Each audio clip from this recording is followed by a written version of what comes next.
nuestros colegas, nuestros estimados colegas de distintos países del mundo, especialmente de México y de Brasil, y a todos los demás argentinos. Tiene la bienvenida, me siento muy feliz de poder estar con todos ustedes. Así que, bueno, en principio, así que entonces voy a transmitir. En este momento le voy a pasar la coordinación a Paloma Moreno, que es una excelentísima, extraordinaria y muy buena presentadora. Así que, Paloma, el auditorio es tuyo. Bueno, gracias, doctor. Bueno, muy buenas tardes. Vamos a dar comienzo a la jornada de Derechos Humanos y Neurociencia. Esta es una interesante oportunidad para interiorizarnos un poco con los avances que se han dado. Queremos agradecerles a todos por acompañarnos y especialmente a nuestros expositores del día de hoy, que bueno, gracias a esta modalidad que un poco nos trajo la pandemia, pueden estar presentes, tanto desde diferentes lugares acá del país, de Argentina, como del continente. Así que bueno, vamos a comenzar. Gonza. Perfecto, muchas gracias Paloma. Hola, ¿qué tal? Soy Gonzalo, voy a estar moderando junto a mi compañera. No sé si se comentó, pero cualquier duda o pregunta vayan colocándolo en el chat, que después los vamos a ir leyendo para que los expositores vayan respondiendo. Así que vamos a empezar con el primer expositor, el doctor Fabio Farinella. Él es abogado graduado en la Universidad Nacional de Mar del Plata, doctor en Derecho con mención summa cum laude. Tiene una licenciatura en Ciencias Políticas y Relaciones Internacionales por la Universidad de Londres. Es especialista en Derecho Internacional por la Universidad de Leiden en Holanda, especialista en Derecho Internacional de los Derechos Humanos por Estrasburgo, Francia, máster en Gestión Ambiental del Desarrollo Urbano por la Universidad Nacional de Mar del Plata también, máster en Educación Profesional por la UNESCO y máster en Aspectos Jurídicos y Económicos de las Nuevas Tecnologías. El doctor nos va a estar hablando sobre inteligencia artificial y memoria. Así que le cedo la palabra al doctor. Muchísimas gracias.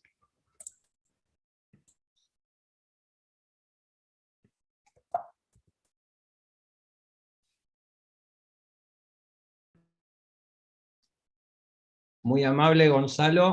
Ahí he comenzado a compartir. Díganme si se ve, por favor. Sí, se ve. Se ve perfecto, se ve perfecto. Bueno, en primer lugar, agradezco la idea del doctor Juan Antonio Travieso y de su enormísimo equipo. Recién nos estaba comentando que era casi una película bíblica la cantidad de gente que lo ayuda, pero los resultados se ven porque prácticamente cada semana tenemos la organización de un evento de este tipo, de difusión y de reflexión también. Agradezco también a los expositores y a quienes están oyendo. La exposición mía va a ser muy sencilla porque simplemente se basa en un avance de investigación sobre un tema que, bueno, me pareció particularmente interesante y que de alguna manera va a estar marcando los próximos meses de estudio y se relaciona con la influencia de la inteligencia artificial sobre la memoria. En estos 10 minutos que tenemos vamos a presentar mínimamente el contexto, la pregunta de investigación, y vamos a presentar también el caso de Facebook, que de alguna manera fue el disparador para esta serie de artículos sobre los cuales estamos trabajando. En relación con el contexto, la memoria en general se entiende como un instrumento para explorar el pasado. Tanto nuestro pasado, el pasado individual, como el pasado social, el pasado de nuestras comunidades. Y además de servir como un instrumento para esa exploración de lo que ha sucedido, lo que nos ha sucedido, también es el contenido al que se puede acceder a través de un determinado esfuerzo. Es decir, no es de alguna manera algo sencillo, una suerte, y de eso se vale el próximo slide, es decir, no es una suerte de biblioteca, lugar donde los recuerdos se almacenen a los que podemos acceder cuando nosotros lo deseamos. Un filósofo alemán de apellido Benjamin mencionaba que quien deseara acercarse a su propio pasado debía actuar como una persona que estuviera excavando. Entonces, la llamada memoria auténtica porque básicamente hay una memoria de corto plazo, que es la memoria que nos permite vivir diariamente, porque nos hace acordar de las cosas que necesitamos para la vida de cada día, como puede ser dónde dejamos estacionado el auto, o cuál es el aula que se identifica con determinado número en la facultad, o un número de teléfono, nuestros números de documento, pasaporte. Esa memoria de corto plazo, que es la que nos permite vivir, de alguna manera se diferencia de la de largo plazo, que es aquella que nos hace revivir eventos que de alguna manera nos han marcado, y a partir de ellos y de esa revisión de lo que nos ha sucedido en el pasado, eventualmente poder reflexionar, poder aprender y poder también pronosticar, o por lo menos realizar una prospección de lo que nos puede suceder en el futuro si actuamos igual. Entonces, esa memoria auténtica a la que queremos acceder, que en realidad es la memoria de largo plazo, requiere que cabemos en el pasado. Y como dijimos, no es un depósito pasivo de recuerdos. En lo jurídico, el hecho de la memoria es muy relevante, tanto desde lo individual, de la memoria personal, la memoria de cada uno, porque de alguna manera conocer nuestro pasado determina nuestra identidad y determina muy probablemente muchas de las acciones que emprendamos a futuro. Pero también hay un aspecto social, jurídico-social de la memoria, que de alguna manera se expresa a través del derecho a la memoria como un subproducto del derecho a la verdad. Y también se expresan a través de las leyes de la memoria, que de alguna manera podemos definirlas como estas disposiciones legales que interpretan hechos históricos para evitar la repetición de violaciones graves de derechos humanos. La pregunta de investigación es, ¿en qué medida las redes sociales que fabrican memorias, fabrican nuestras memorias, o fabrican memorias relacionadas con los datos que nosotros introducimos en ellas, y a partir de la necesidad que tienen las redes de que nosotros entremos, las utilicemos y nos quedemos el mayor tiempo posible, las mismas fabrican memorias solamente positivas, que de alguna manera hacen que nos interesemos por quedarnos más tiempo, y de ese modo terminen cambiando el proceso natural de recuerdo que tendríamos sin ella, porque nosotros recordamos tanto cosas buenas como cosas malas, memorias negativas como positivas, y las redes tratan de eliminar las memorias negativas. ¿Y cuánto podremos aprender solo de las memorias positivas? Esa es un poco la pregunta disparadora que inició la investigación en curso. McAdams recuerda que o menciona que los recuerdos son complejos, personales y emocionales, y da dos ejemplos. Experiencias que nosotros podemos vivir en el momento en que las estamos transitando, o inmediatamente después de haberlas transitado, podemos verlas como positivas. Con el tiempo, con la evolución de nuestras actividades y nuestra propia historia, podemos verlas como negativas, como puede ser una relación y la ruptura amorosa. Y también experiencias que en principio fueron negativas, las asumimos como tales, las podemos recordar con el tiempo positivamente, como cuando se inicia una nueva relación en referencia a una relación de tiempo atrás que se había roto. Con lo cual hay secuencias, dice McAdams, de contaminación y de redención. Las experiencias positivas pueden contaminarse con el tiempo y volverse negativas, y las experiencias negativas pueden sufrir una suerte de redención y volverse positivas o al menos neutras. ¿Qué hizo Facebook a partir del 2017?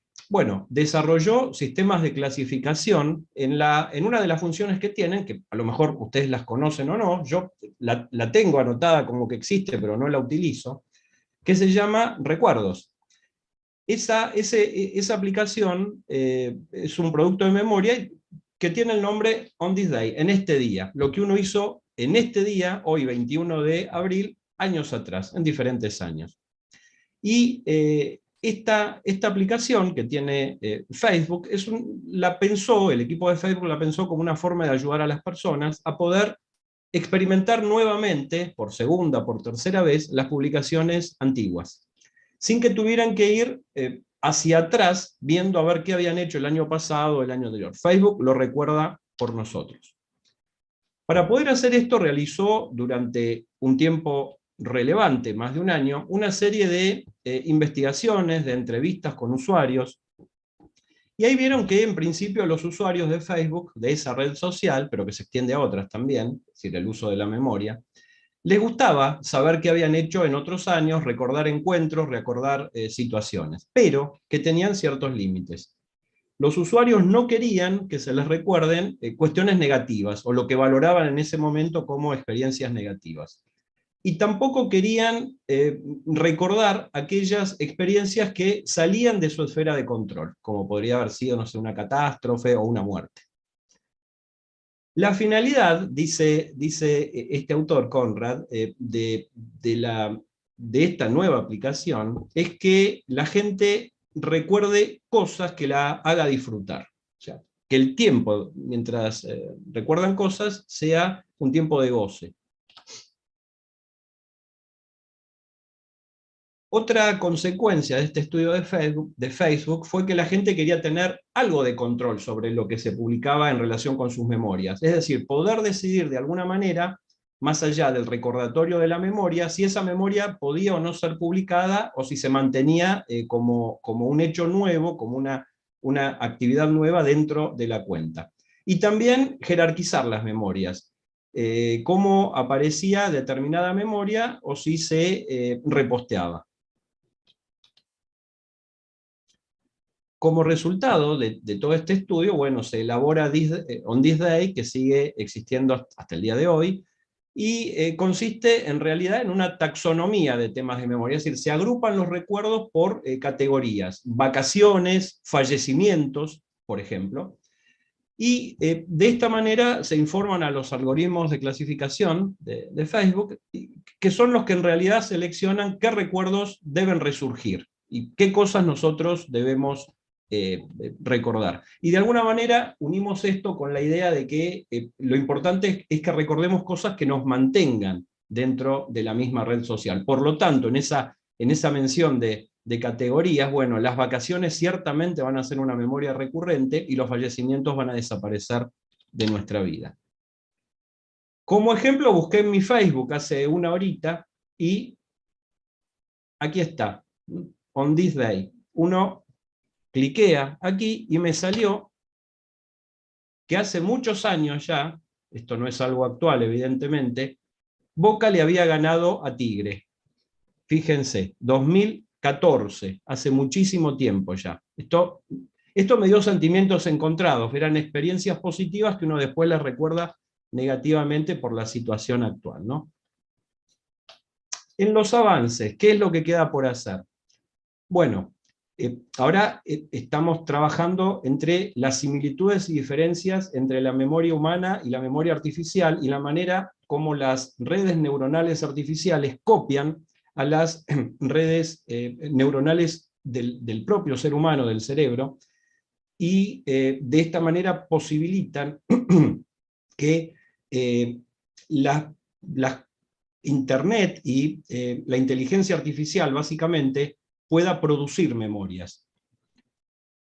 Y acá, de alguna manera, y el centro de la investigación, porque es jurídica, es ver cuál va a ser la influencia, cuál va a ser la relevancia que tenga esta producción de memorias a través de los algoritmos, que nos recuerden lo bueno y que escondan lo malo, tanto en lo individual, en lo que hace a nuestra propia identidad, como también, y esta es una segunda parte del estudio, en lo social.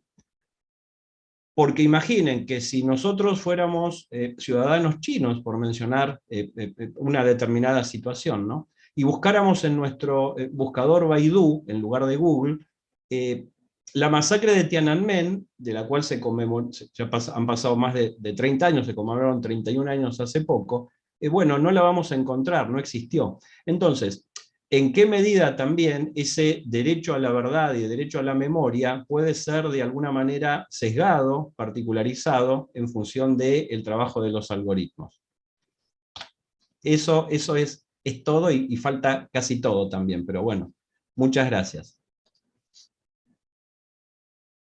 Impecable, doctor. Muchísimas gracias por su exposición, que es cierto, indirectamente la jerarquía siempre está aplicándose a las redes sociales y nos estamos dando cuenta de a poco.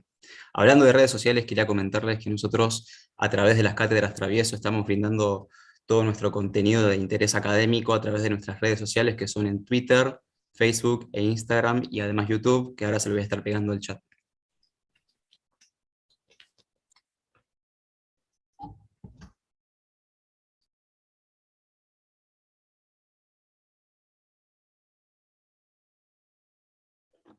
Bueno, muchas gracias. Ahí estaba viendo si estaban bien las redes. Creo que hay una que no se armó bien el link. ¿Lo podés pegar bien, Gonza, vos? Dale, ahí lo pego. Dale, buenísimo. Bueno, muchas gracias. Bueno, la siguiente expositora es la doctora Inés López, de la Universidad de Brasilia. Ella es profesora adjunta de esta facultad, coordinadora del grupo de estudios sobre Derecho Internacional Privado, Comercio Internacional y Derechos Humanos. Doctora en Derecho por la Universidad también de Brasilia, magíster en Políticas Laborales y Globalización por la Universidad de Kassel de Alemania. Y nos va a estar hablando, tratando su exposición sobre la inteligencia artificial y derecho internacional desde una perspectiva pública y privada. Así que, doctora, tiene la palabra.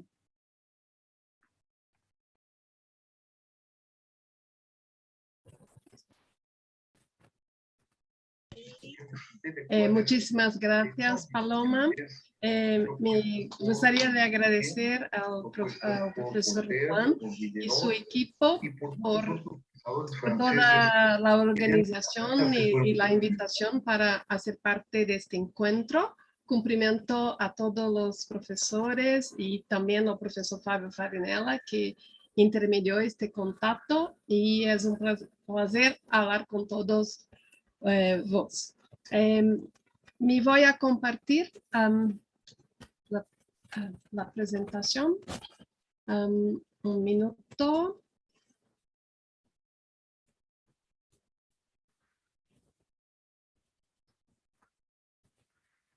Perdona, ¿se ve bien?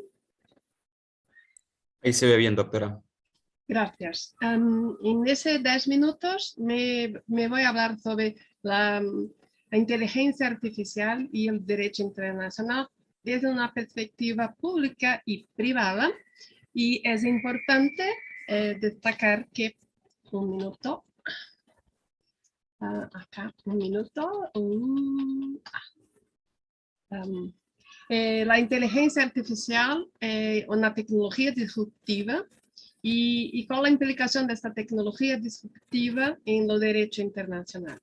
Y aquí es importante recordar el cuestionamiento de Alan Turing en mediados de los siglos XX sobre si las máquinas pueden pensar, y lo que caracteriza la cuarta revolución industrial es que lo cognitivo humano es posible a través de las máquinas. Y la cuestión que se propone es qué instrumentos internacionales son aplicables a la inteligencia artificial. En materia de derecho internacional privado, qué instrumentos son aplicables también. Y importante frisar que no existe un concepto único de inteligencia artificial. Es un término vago y determinado, y no hay ningún instrumento internacional que trate de los temas de forma precisa, y son muchos conceptos y definiciones que son estudiados en este proyecto. Y se basa en un método funcional para determinar su aplicación según la función de uso específico. Por ejemplo, la máquina de aprendizaje, las aplicaciones funcionales de la visión por ordenador, métodos de control, lenguaje natural, y también campos de aplicación en diversos sectores como transporte, sector de agrobusiness, etc. Y acá traigo una preocupación de la inteligencia artificial en varios campos de aplicación, no un diagnóstico médico, no uso de reconocimiento facial, de atendimiento de las máquinas no chatbot, etc. Y cuando hablamos de la sociedad internacional de inteligencia artificial, él está presente en la vida cotidiana de personas y empresas nacionales e internacionales, y tenemos los pilares político, económico, social, y todos esos sujetos de derecho internacional participan y utilizan la inteligencia artificial. A ejemplo de IBM Watson, que fue utilizada por Colombia para información de la vacunación durante la pandemia. Também foi utilizada por uma cidade aqui em Brasil, chamada Jundiaí, para a assistência a los cidadãos de la ciudad, e também por uma empresa privada, Magalu, para servir a los consumidores por uma ventana de chat. E quando hablamos de derecho internacional público, o que observamos uma ausência de estándares internacionales basados em normas de hard law. La cuestión es, ¿hay posibilidad de una regulación internacional a voluntad política? No momento no, y por eso se adoptan una forma de aproximación de bajo para cima por medio de técnicas de estudio y de reporte de las investigaciones que son realizadas. Así, por ejemplo, AI for Good, hay un proyecto de soluciones prácticas que en varios organismos internacionales de la ONU, más de 40, y que establecen a partir de la inteligencia artificial proyectos para práctica de desarrollo sostenible. Y es muy interesante ver los diversos sectores, es una colaboración de múltiplas partes interesadas, desde academias, sociedad civil, sectores privados, gobiernos y 40 agencias de las Naciones Unidas. Y también se establece la participación de esas personas, de esas partes interesadas, de la sociedad política, económica y social, para el desarrollo de esos objetivos de desenvolvimento sostenible. Y es interesante ver la proporción de cada participación. Entonces, la sociedad internacional avanza con esta preocupación de una regulación de soft law, así como hace la Organización para la Cooperación y Desarrollo Económico, que adoptó ciertos principios, ¿no? Para la gestión responsable de la inteligencia artificial de confianza, para un crecimiento inclusive, un desarrollo sostenible, de bienestar, centrado en el ser humano, etc. Y también de políticas nacionales de la cooperación internacional para haber un investimento e investigación sobre la inteligencia artificial, fomentar el ecosistema digital, y también o grupo G20, o G20, também há uma preocupação com o uso da inteligência artificial, mas alertam para os retos com a brecha digital. Então, é necessário dar oportunidades econômicas a todos os estados, incluindo os estados em desenvolvimento e menos desenvolvidos.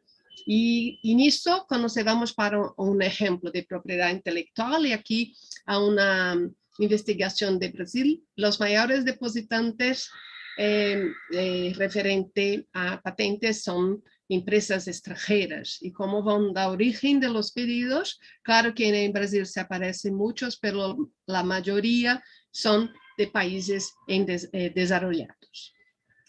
Y Brasil, basado en esos principios de la OCDE, también há um projeto de lei de 2021 que agora está em consulta pública e há uma preocupação de regular o uso da inteligência artificial e tem alguns princípios muito basilares para o Brasil, como a ética, os direitos humanos, os valores democráticos, a diversidade, a proteção da privacidade de dados personais e transparência, por exemplo. Y cuando vamos para el derecho internacional privado, tenemos la preocupación sobre la responsabilidad contractual y no contractual transnacional. Y cuando vamos para determinar cuál es la ley aplicable, considerando que la inteligencia artificial, en razón de la ubicuidad de esos instrumentos que están en todos los lugares por medio de la Internet, ¿cuál es aplicable a la responsabilidad en relación a la inteligencia artificial? ¿Qué tribunal será competente para resolver las disputas internacionales o transnacionales? Y ahí tenemos cuestiones, por ejemplo, que no son muy transparentes cuando se tiene una inteligencia artificial que recompila dados personales de una persona com uma outra entidade recompiladora que não tem relação contratual, o que é assim, né? Então, gera uma insegurança às pessoas físicas. Questões de responsabilidade civil derivada de uma obrigação contratual ou não contratual. E é importante frisar que não existe uma regulação internacional considerando a lei aplicável aos contratos internacionais em geral. Temos a Convenção das Nações Unidas sobre compra e venda internacional, mas não uma regra harmonizadora em matéria de direito internacional privado completo. Talvez a Haia seria um projeto interessante para a Conferência da Haia pensar. Só dentro da União Europeia é que temos Roma I, que é um regulamento para obrigações contratuais, e Roma II para obrigações extracontratuais. Em Mercosul, não há uma norma sobre direito aplicável a contratos internacionais ou responsabilidade civil, mas há sobre jurisdição que veremos adelante. Quando falamos de lei aplicável a contratos internacionais entre empresas ou até mesmo entre pessoas, há o princípio da autonomia da vontade das partes para elegir a lei aplicável aos contratos, ressaltando que em Brasil o artículo 9 da Lei de Introdução às Normas de Direito Brasileiro limita esta autonomia porque se fija a lei do local de celebração do contrato. Em Roma I, há uma liberdade de eleição e as partes podem elegir a lei aplicável. E podem afirmar que esses instrumentos, tanto Roma I como Roma II, se basam em princípio de neutralidade em relação às tecnologias, porque se aplicam a qualquer tecnologia, incluindo a tecnologia que utiliza a inteligência artificial. Quando tratamos de pessoas vulneráveis, como consumidores, trabalhadores, pessoas com discapacidade, podemos conectar com um fator sobre a lei de domicílio ou residência habitual da pessoa. E Roma I estabelece que o contrato individual do trabalho pode ser regida pela lei elegida pelas partes, ou o contrato pode ser regido pela lei do país em que o trabalhador realiza habitualmente seu trabalho, por exemplo. E contrato de trabalho por aí seria uma desumanização dos trabalhadores, e aí entram outras pessoas dentro daqueles pilares sociais, um sindicato global, que é a Uniglobal. E o Stefano alerta que negociando o algoritmo poderia, então, convertir-se em um objetivo do diálogo social de uma nação para a organização de empregadores e trabalhadores, e cita o exemplo da Uniglobal, que há hecho propuestas sobre inteligência artificial ética em lugar do trabalho. Com relação às obrigações extracontratuais, Mercosul se aplicam as regras estabelecidas em cada país, então se aplica a lei brasileira contra a responsabilidade civil da obrigação de reparar o dano, assim como em Roma II, a todos os Estados-membros, a obrigação extracontratual tem como lei aplicável a lei onde ocorreu o hecho danoso e que se estabelece. Com relação à jurisdição, o Mercosul tem um protocolo de Buenos Aires sobre jurisdição internacional em matéria contratual, onde se reconhece o acordo de eleição do foro pelas partes. E me vou encerrar. Também se reconhece em Bruxelas refundido a eficácia dos acordos exclusivos de eleição de foro. Pero será que é possível falar em circulação de decisões referentes a problemas com a tecnologia de inteligência artificial? E aqui encerro com dois casos recentes, não transnacionais, pero de reflexão sobre a responsabilidade civil e também sobre as obrigações contratuais. O caso Uber, de um coche autônomo, que ocorreu nos Estados Unidos e que el carro autónomo atropeló y mató a una persona, y el Tribunal de Estados Unidos decidió que criminalmente a Uber no es responsable, pero civilmente es responsable y debería ter evaluado los riesgos de seguridad y también por mitigar los potenciales riesgos. Otro ejemplo que cada vez más común en la agricultura son la utilización de drones, por ejemplo, y ahí en Portugal se estableció la obligatoriedad de un seguro de responsabilidad en caso de un accidente utilizando drones. Y algunos estados requieren que este seguro sea obligatorio para las operaciones de drones. Y hoy la inteligencia artificial permite que los drones naveguen autónomamente, no apenas pelo controle humano. Y por fin, ¿será que hay una necesidad de una regulación internacional? ¿Habría una voluntad política entre los estados? ¿Y qué modelo de regulación sería ese? ¿Qué modelo regulatorio internacional? ¿Sería baseado en la neutralidad regulatoria, considerando que hay otra perspectiva para inteligencia artificial no se aplica a todos los casos esa neutralidad regulatoria? ¿Cómo armonizar regras y principios sobre ética nas operaciones que utilizan inteligencia artificial? ¿Qué estándares nacionales e internacionales garantirían una protección de uso de esa tecnología disruptivas? Entonces, basado en respecto a los derechos humanos y fundamentales, sí, porque esa norma de ellos cogen. Respecto a los datos personales, no hay una norma internacional, mas estamos colocando también los datos personales como derechos fundamentales y son también derechos humanos y pertenecen a las personas. Es necesario haber un diálogo entre esas normas jurídicas, esas fuentes, para promoción de un diálogo tecnológico intercultural, porque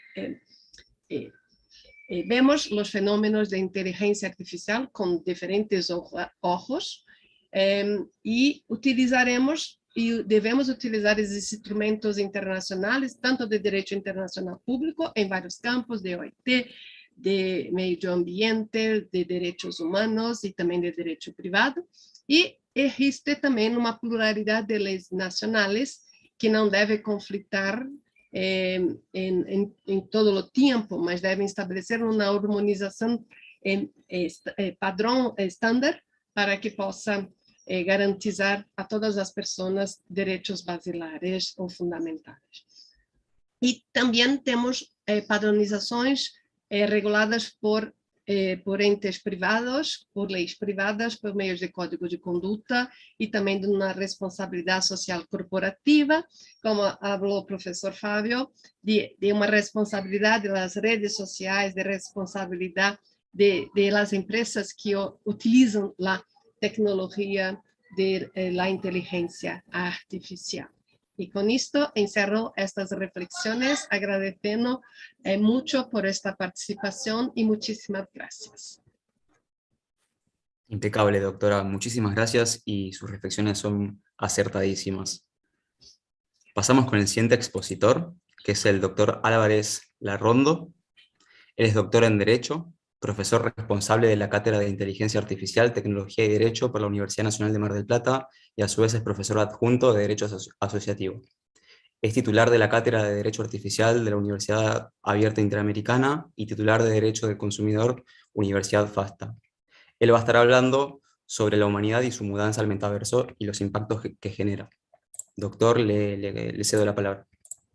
Bueno, muy buenas tardes a todos y a todas. En primer lugar, muchísimas gracias al profesor Juan Antonio Travieso, la verdad, un placer, al equipo de trabajo, Gonzalo, Paloma, bueno, y a los demás disertantes, a mi amigo Fabio Farinella. La verdad que es un verdadero placer estar hoy aquí con ustedes para debatir temas que son de candente actualidad. Voy a compartir, ahí estamos. ¿Se ve bien? ¿Sí? Sí, ahí se ve, doctor. Bárbaro. Bueno, en realidad la idea es en el marco de las neurociencias y el impacto precisamente que tiene el conocimiento del comportamiento de nuestro cerebro. Pensemos nosotros que en las últimas décadas los seres humanos estamos perdiendo ese ámbito que antes era propio y nos diferenciaba tanto de las máquinas como de los animales, que era precisamente este músculo que es el cerebro. Ahora, en este último tiempo, fundamentalmente el año próximo pasado, nosotros hemos asistido a esta idea de la aparición de un término que era propio de la ciencia ficción y que se está haciendo cada día una realidad más plausible. Si nos planteamos qué es el metaverso, de qué estamos hablando cuando hablamos de metaverso, en realidad se compone de dos palabras: meta, más allá, y verso, de universo, es decir, un universo que está más allá y que en los hechos no representa más que lo que estamos viviendo hoy en día y sobre todo hacia finales del siglo XX y con más fuerza en la primera y segunda década de este siglo XX a partir de la Revolución 4.0. En verdad nosotros hoy, en el grueso de nuestros días, vivimos tal vez más tiempo en el mundo virtual que en el mundo físico. Pensemos que nosotros en este momento estamos en el mundo virtual, que cualquiera de nosotros en este momento está consultando su teléfono, está buscando sus redes sociales. En consecuencia, lo que tenemos es una disociación. La tradición, la historia de la humanidad ha sido la de vivir en el mundo físico, con relaciones interpersonales, con el contacto directo, y a partir de la aparición de la Internet y sobre todo la facilitación del acceso masivo, nos hemos mudado lentamente, tal vez todavía sin darnos cuenta, a ese mundo virtual. Un mundo virtual que es el que plantea el metaverso, que para colmo, para las nuevas generaciones, se presenta como algo natural a través de una puerta de acceso fundamental como es el gaming. Pero para nosotros, en realidad, esto no es novedad. No es novedad, sobre todo para los de la generación de más de 40 años, que a comienzos de este siglo pudimos vivir lo que fue el primer intento de hablar de una vivencia en el mundo virtual, que era Second Life. Second Life, la verdad es que había sido toda una revolución, porque uno podía en ese momento, en tiempos en que no había redes sociales, uno podía instalarse, crear su personalidad en ese mundo virtual, podía establecer un perfil propio y a partir de ahí, con su avatar, empezar a intercambiar relaciones e ideas dentro de un mundo que era justamente virtual, y por eso su nombre, porque era el segundo mundo o la segunda vida en la cual uno podía desarrollarse. Al comienzo fue una explosión, pero luego claramente fue perdiendo el atractivo, de manera tal que en los hechos, cerca de 4 años después, esta idea desapareció. Sin embargo, en octubre del año próximo pasado, quien es uno de los 4 o 5 cerebros que están diagramando lo que va a ser el futuro de la humanidad, Zuckerberg, hizo una presentación en la cual comunicó no solamente que cambiaba el nombre de su grupo económico, pasando a llamarse Meta, lo cual no era ingenuo, sino que abre las puertas a esta idea del metaverso, plantea la posibilidad de que en los próximos años todos nosotros empecemos a vivir en un mundo virtual, un mundo en el cual podamos acceder a bienes y servicios virtuales y que nuestro diario acontecer se desarrolle en ese mundo.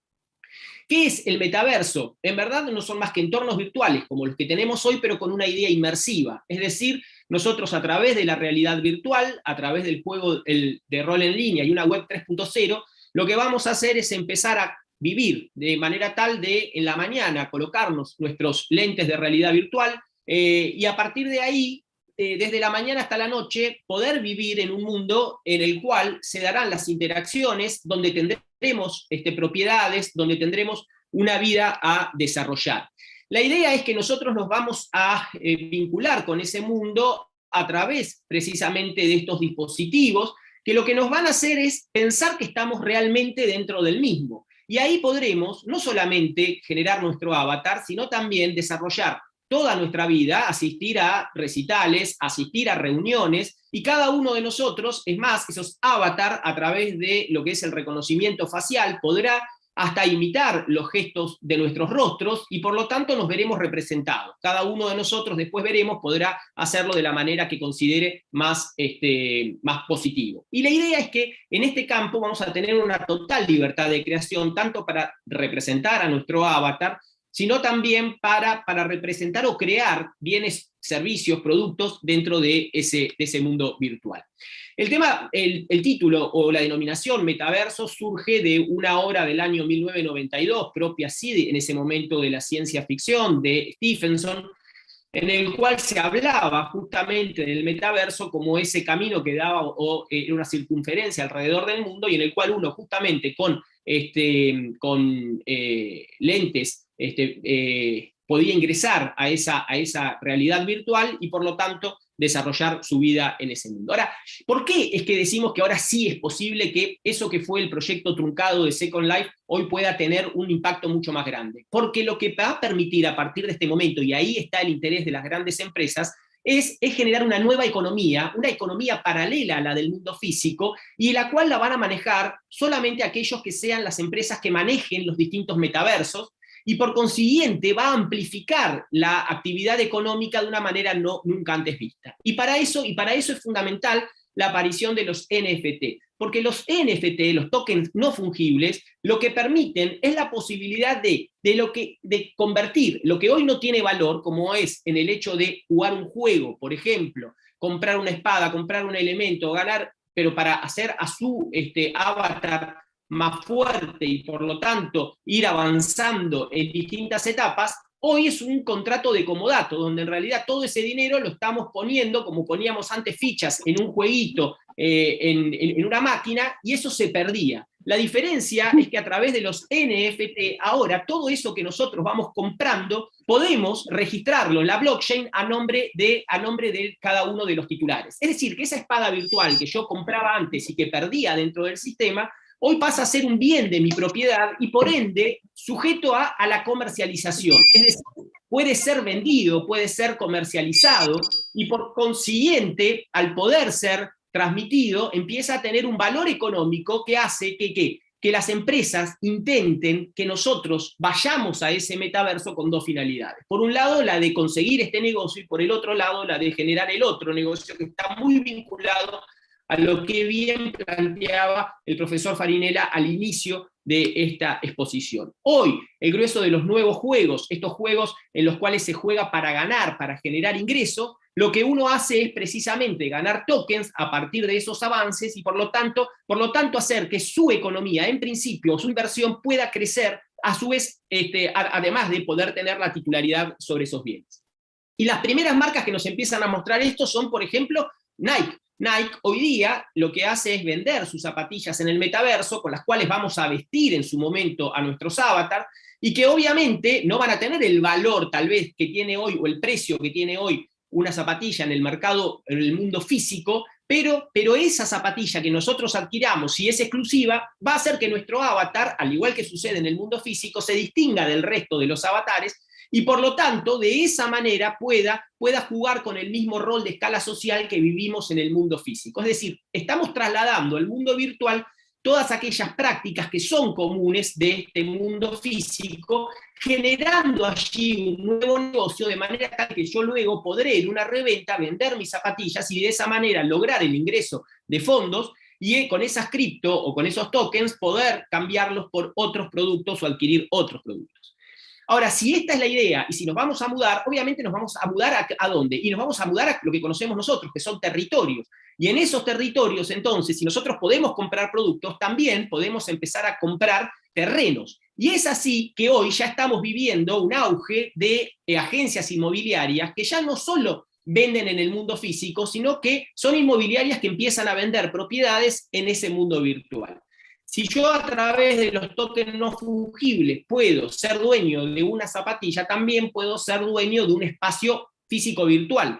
Y en ese espacio físico virtual yo lo que estoy comprando son terrenos. Esos terrenos que estoy comprando, el valor subirá, bajará, según la suerte que corra también el token de ese metaverso, pero a su vez lo que voy a hacer es poder ubicar o comprar terrenos en espacios que se supone que van a ser muy pretendidos, como podrían ser los centros comerciales de las calles más transitadas de cada una de las ciudades en las que nosotros habitamos. Si yo logro comprar hoy un predio al lado de la muralla china, y ahí en torno a eso se erige una ciudad virtual, bueno, el hecho de tener ese lote, tal vez valga la pena comprarlo en $913.000, como sucede ahí en el caso de Decentraland, porque mañana cualquier empresa que quiera hacer publicidad va a alquilar mi espacio, mi NFT, para hacer ahí su correspondiente publicidad.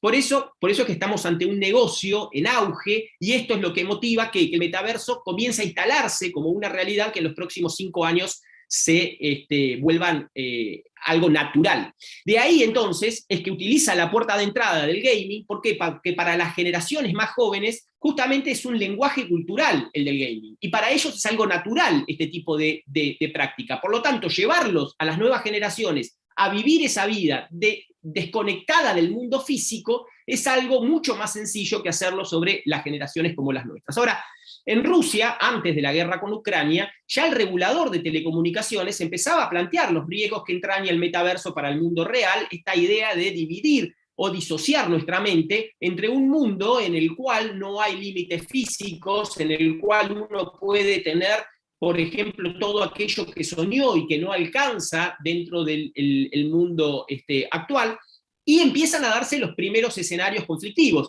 El acoso sexual de un avatar o de varios avatars sobre otro, y esto empieza a generar debates acerca de quién va a regular estos fenómenos, si va a quedar en manos privadas, o si los estados en realidad tienen que empezar a tomar cartas en el asunto y fijarle límites a los creadores de este nuevo mundo que, para colmo, se arrogan el hecho de que no existen normas en el mundo virtual. O, por ejemplo, el riesgo de la dismorfia, es decir, esta idea de alterar los cuerpos o querer ver nuestros cuerpos representados en el avatar con formatos que en verdad responden a los patrones culturales propios del mundo físico. Por eso Hobbes, sí, en algunas notas plantean si esto del metaverso es perverso. Ahora, el segundo negocio fundamental es que si nosotros, a partir del momento en que aceptamos mudarnos al metaverso, lo que estamos haciendo es ya no solamente empezar a dar información a través de nuestros teléfonos celulares que llevamos con nosotros sin darnos cuenta de manera permanente, sino que al incorporarlos a un ambiente inmersivo como es todo nuestro diario acontecer va a ser generador de datos. Y si estamos en una economía donde justamente lo inmaterial es más importante que lo material, el conocimiento de nuestro comportamiento va a hacer que no solamente la memoria quede resguardada, que no solamente los algoritmos nos digan en qué hemos hecho hace un año, sino que directamente empiecen a moldear y a manipular nuestras personalidades por el hecho de conocer cada uno de nuestros movimientos y hasta de nuestros pensamientos. Por eso los neuroderechos que hoy Chile está incorporando a su Constitución Nacional y que en la Comisión del Senado de Desafíos del Futuro estamos debatiendo junto con expertos de todo el mundo, la verdad es que lo que empiezan a establecer es la necesidad de esas regulaciones a escala global. ¿Por qué? Porque la posibilidad de alteración de esa autonomía de la voluntad, que era piedra angular de la regulación del derecho en casi todo el mundo, empieza a quedar desnaturalizada cuando vemos las interfaces cerebro-máquina que se van a amplificar a partir de la incorporación del humano dentro del metaverso.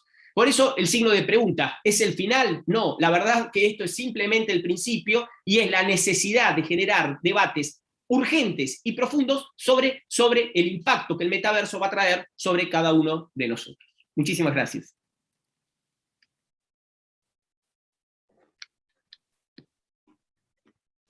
Muchas gracias, doctor. La verdad, muy interesante. Me dejó recalculando. La verdad, impresionante.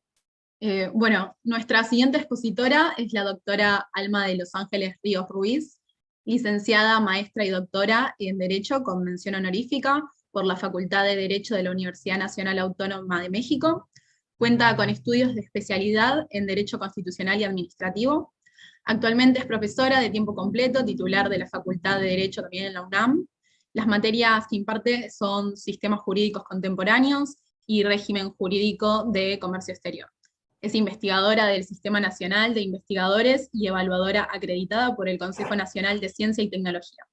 Además, a lo largo de su trayectoria como académica e investigadora, ha escrito y publicado más de un centenar de manuscritos, libros y artículos arbitrados y de difusión de la cultura. Su exposición tratará sobre la revolución digital y justicia electrónica. Doctora, muchas gracias. Muchas gracias. Muchas gracias.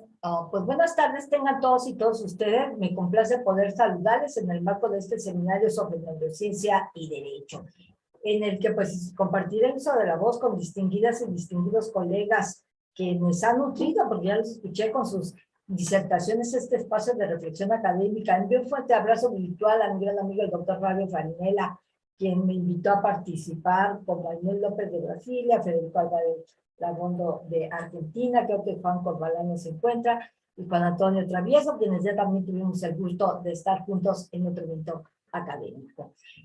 Para iniciar con el abordaje del tema de revolución de cristal y justicia electrónica, pues es necesario que nos contextualicemos teóricamente al efecto de que ustedes cuenten con elementos para identificar mi postura epistémica, así como las ideas principales que expondré, partiendo de la premisa de que la tecnología siempre ha estado en evolución. En sus comienzos era mucho más rudimentaria que en la actualidad, pero lo importante es que siempre se ha adelantado a las necesidades sociales. Ahora bien, estoy segura que muchos de ustedes han escuchado el término de revolución digital, como ya lo vimos, ¿no? O la denominada tercera revolución industrial, como también se le conoce. Pero tal vez no hemos podido reflexionar en torno a sus implicaciones y lo que realmente representa. Por ello, es importante que se reconozca el carácter tanto científico como tecnológico de este fenómeno, el cual pues, constituye un verdadero proceso de cambio que hemos experimentado como sociedad de forma cotidiana, día con día, desde la aparición de las tecnologías como las analógicas, seguidas de las mecánicas, electrónicas y finalmente, hoy por hoy, las digitales, ¿no? Entonces, todo esto en conjunto pues ha provocado un cambio disruptivo en aspectos sociales, económicos, comunicativos, culturales, ecológicos y, por supuesto, jurídicos, que van desde los nuevos modelos de enseñanza de la ciencia política hasta la impartición de la justicia, en la que los operadores pues deben apropiarse de las ventajas que otorga esta herramienta para eficientar su labor técnica, analítica y operativa. En este sentido, pues hablamos de una revolución porque es un verdadero cambio de paradigmas que ha provocado estas tecnologías, desde su aparición e implementación y que han dejado atrás algunos procesos anticuados y obsoletos, a partir de que, pues, el uso de componentes tecnológicos, electrónicos y digitales al quehacer cotidiano, desde cualquier trinchera en el ejercicio de cualquier profesión, ¿eh? Entonces, debemos reconocer que desde que se dio la aparición del ordenador personal o los famosos smartphones, se inicia una nueva era en la información y comunicación a partir de la tecnología integrada. Ahora nos desarrollamos en una era eminentemente digital que está interconectado por dispositivos y sistemas electrónicos, que ha creado un verdadero cambio cultural que requiere de todas las profesiones, particularmente la jurídica. La jurídica, y obviamente aquí se desafían de manera continua el statu quo, y se experimentan nuevos métodos a partir de la integración de la tecnología digital y la automatización de ciertos procesos o actividades que resuelvan problemas sociales y aspectos claves, como es, lo decíamos en varios foros, este problema de la pacificación social a partir de una impartición de justicia pronta, expedita, gratuita y certera. Entonces, en este sentido, la justicia electrónica implica una modernización que utiliza las tecnologías de la información y comunicación y las pone al servicio precisamente del proceso de impartición de justicia, a partir de componentes básicos habituales, como son la identidad digital, los documentos electrónicos, la firma electrónica, el expediente electrónico, la entrega electrónica, todos los cuales son estándares que facilitan la interoperatividad entre los distintos sistemas de impartición de justicia, que reducen tanto el costo como la complejidad de la impartición, ¿sí?, de la misma. Esta justicia es un medio para realizar los procesos jurídicos, proteger al inocente y a la víctima, además de castigar al culpable mediante la utilización de las multicitadas herramientas tecnológicas que permiten sesionar en forma remota y además le otorgan a la población la posibilidad de tener acceso a una justicia moderna, de mejor calidad, más cercana, con mayor sensibilidad social y humana. De esta suerte que si bien se encuentra ejecutada, tiene un potencial transformador que ofrece soluciones a fin de detener los procesos jurídicos al tiempo que acerca la justicia y la cultura de la legalidad, a diferentes sectores de la población, lo cual pues, les brinda seguridad al poseer mecanismos de acceso restringido para ellos y de esta manera su información no es vulnerada. Aquí entramos en la famosa protección de los datos personales. Otra de las ventajas que tiene esta justicia electrónica es que integra vertical y horizontalmente áreas e instituciones responsables de la ejecución de procesos. Incrementa la transparencia, la rendición de cuentas, permite un acceso universal, posibilita la prestación de servicios a determinados colectivos, tradicionalmente que estaban excluidos, como es el caso de los inmigrantes. Personas con bajo nivel cultural, discapacitados, con etnias, por citar algunos ejemplos. Ante este panorama que se presenta, es importante reconocer que estamos frente a la posibilidad de modificar nuestra forma de pensar, de replantearnos y la manera en que hemos venido desarrollando el ejercicio de nuestra profesión. Debido a que, pues, en la mayoría de los casos, nos formaron, bueno, hablo de mi edad, ¿no? De mi edad, para ser un poquito, pues, más cerraditos, más impositivos, estamos, digamos, más hechos a aplicar la ley al caso concreto, a generar argumentación en un momento dado conforme a leyes, criterios jurisdiccionales y basados en una realidad. Pero esta realidad ya cambió, entonces tenemos que estar dispuestos también nosotros a cambiar, a transformarnos, a que nuestro pensamiento pueda aprender nuevos conocimientos, habilidades, técnicas, metodologías que nos permitan ser más funcionales en la nueva realidad virtual que vivimos. Entonces tenemos la necesidad de manejar un juicio en línea hoy por hoy, definitivamente, contratos de manera que puedan digitalizarse 100%. O sea, lo que en el ayer no se pensaba, en el hoy es algo necesario, es algo básico, es algo eminentemente natural que sin duda alguna, como he escuchado, va a venir junto con la neurociencia, junto con el metaverso, a modificar completamente, como ya lo está haciendo, nuestra realidad. Esta tecnología, como lo vemos, nos permitirá en un momento dado programarnos para poder imaginar de qué forma todo lo que hacemos hoy en día puede hacerse diferente con el apoyo de estas herramientas. Toda vez que está aplicada al derecho, y al momento que está aplicada al derecho, permite que la impartición de justicia sea más rápida, más eficiente, más conscientes de que mediante el uso de estos famosos software o incluso los robots, ¿sí?, se logra tener una herramienta sin precedente de gran precisión para el quehacer jurídico. Actualmente, pues, se están haciendo muchos trámites gubernamentales más eficientes y menos tiempo para ellos, ¿sí?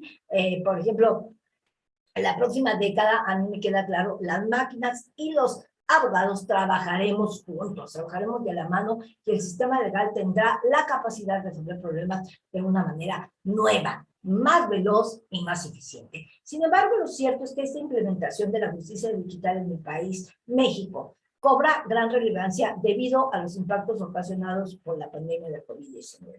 Por lo que el tema, pues, se posesiona en la agenda legislativa nacional al develarse la situación actual en la que se imparte la justicia en mi país por parte del Poder Judicial, tanto a nivel estatal como a nivel local, donde quedó claro que existe una gran brecha importante en el uso de las TICs, de las tecnologías de la información y comunicación, por parte de los operadores del sistema de justicia en los ámbitos y también en los 32 entidades federativas que nos componen, más es la Ciudad de México. Entonces, estas innovaciones en lo que a mi país refiere se pueden realizar en materia de justicia a través de las TICs, generando nuevas áreas de oportunidad, aunque también hay grandes desafíos por resolver, característica propia de una importante reforma al sistema legal nacional. Y pues no obstante, estos avances tecnológicos previos en la materia son un punto muy importante de partida, tanto en el caso mexicano como en las experiencias internacionales, que nos permiten lograr los beneficios de una verdadera justicia digital. Hasta donde tengo entendido, me puse a investigar un poco de mis hermanos de Argentina, este tema pues tiene como antecedente el proceso de digitalización de expedientes legales desde principios de este siglo, lo cual nos muestra que ya existían avances previos en esta materia antes de que viniera la contingencia sanitaria.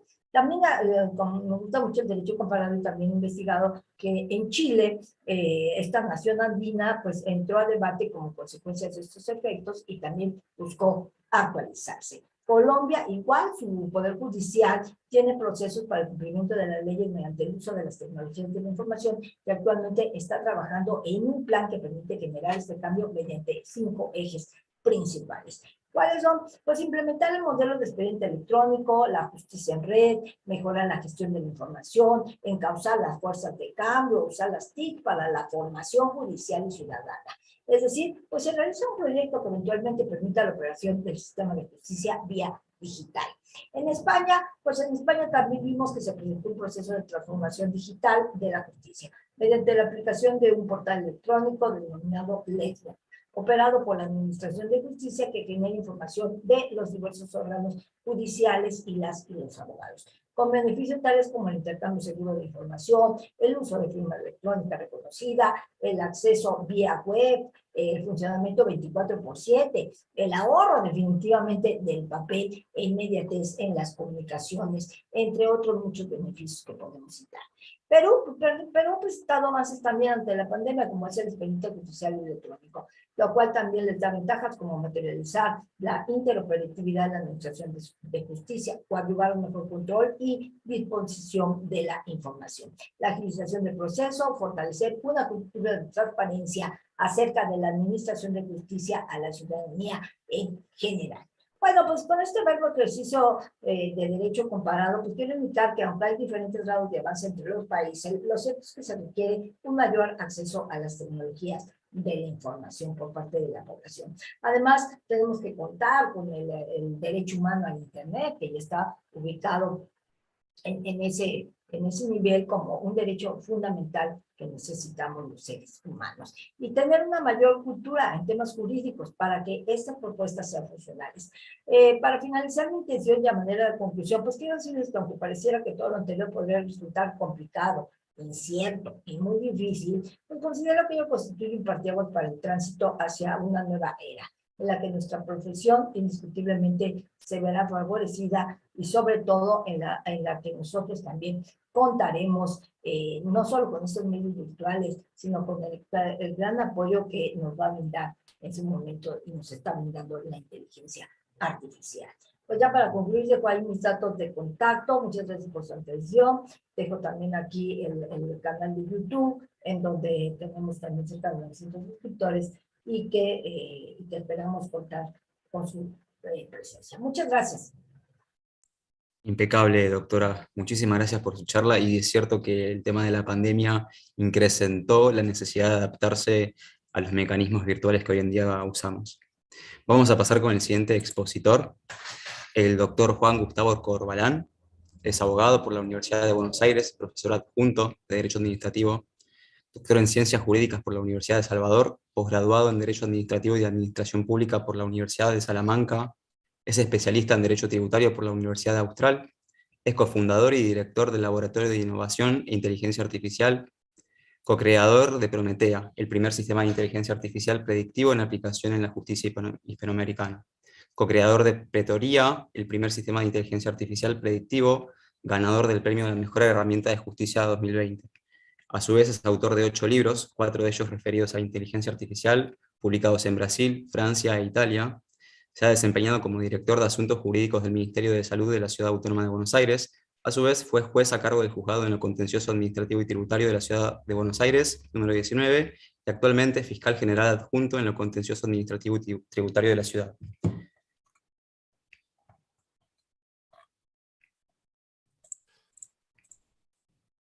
Muchas gracias, Doctor, Gonzalo. le ¿Arranco? cedo la palabra, sí.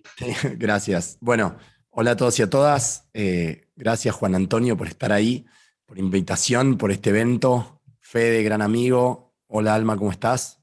Paloma, ¿cómo están? Bueno, espero que estén bien. No veo muchos más sus caras, así que si algún momento los puedo ver, los saludo y hago clic para ver sus caras, y si no, un gusto estar acá. Para compartir un poquito las reflexiones de estos temas que están tan buenos y uno va, esperen que hago así, porque total, Antonio, que es un disruptivo, Juan Antonio, que es un disruptivo, admite que tenga estos en este espacio, estos muñecos, cuando es más serio hago así, ¿ven? Entonces, hacemos así, así. Bueno, a ver, ahí cuando lo escuchaba Fede, yo no pensé que Fede iba a hablar de metaverso, pero es como que estamos trabajando en un libro que está próximo, que si Dios quiere, ojalá que de acá a un mes podamos publicar, de metaverso, y estamos haciendo un link entre metaverso y algo que ya veníamos trabajando en un libro que se llama Perfiles Digitales Humanos, que es cómo se está cambiando la conducta humana a partir de usar inteligencia artificial y bueno, ahora crear entornos metaversianos, proto-metaversianos, para ser quizás más estricto en su uso. Bueno, yo voy a tratar de decir dos cosas en estos minutos. La primera es cómo converge una tecnología que es el motor de cómo los humanos de inducir / manipular, / guiar, / tutelar y todas las sinónimos posibles a esa problemática, cómo en el mundo digital la inteligencia artificial logra crear arquitecturas de la decisión que hacen que las personas vayan en favor de determinados clics. Porque en definitiva, el mundo digital es un mundo esencialmente cliquero.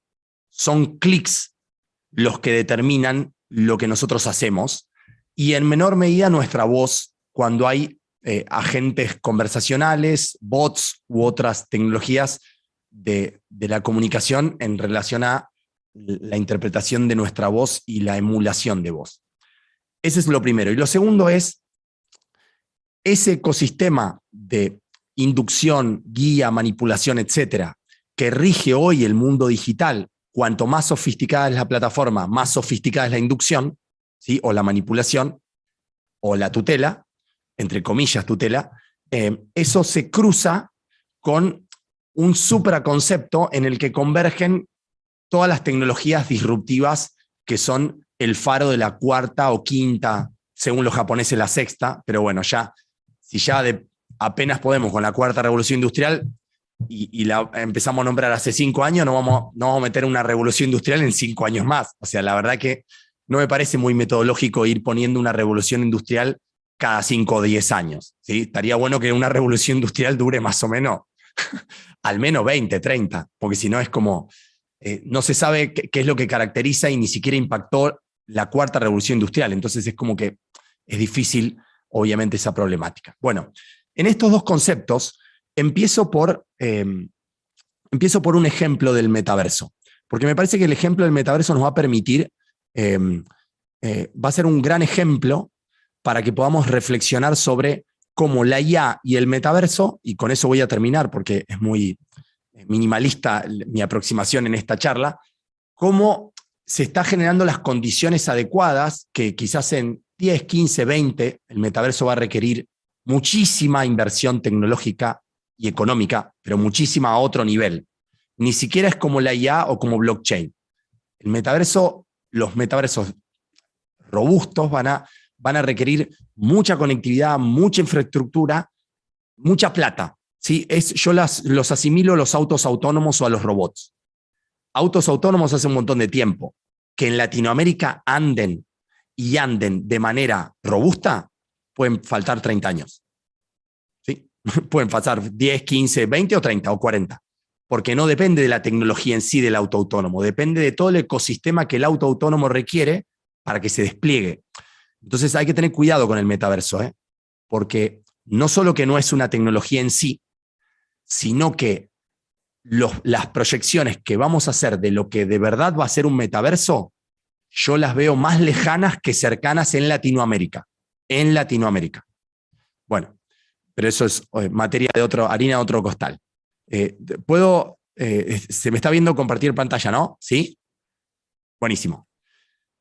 Los invito al recital de Ariana Grande en el juego Fortnite.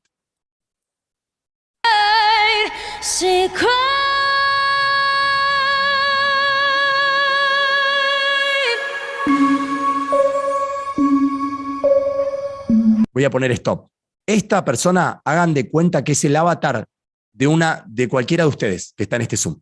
¿Sí? Ponele Paloma, es tu avatar. Vamos a hacer de cuenta que este es tu avatar. Esta persona que está acá, este objeto digital que está acá, ¿sí? Sos vos, es decir, sos tu usuario. En vez de que tengas un link en Instagram, fotos, tu cara, etc., esta es tu representación en este mundo metaversiano de un juego, uno de los más famosos del mundo, que se llama Fortnite.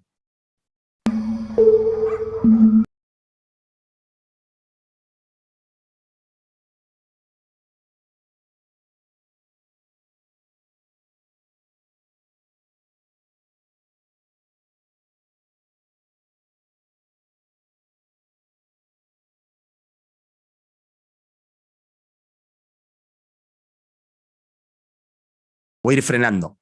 Primer elemento disruptivo que introduce el metaverso. Ariana Grande está sincrónicamente cantando. Es decir, en el metaverso la sincronía adquiere otro realismo, otra inmersión. Esta es la primera característica importante. ¿Por qué esto va a impactar en los neuroderechos? Porque cuando se eleva la calidad de la inmersión y se combina con la sincronía, se es mucho más capaz de inducir mucho mejor a un ser humano.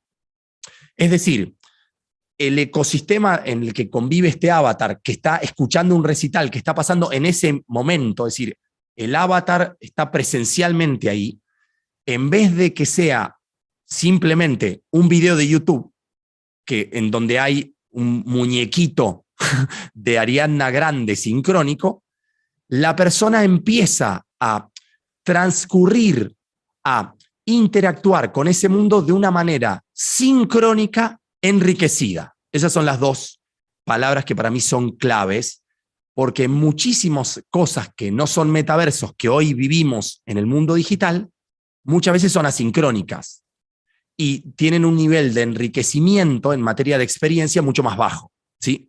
Bueno.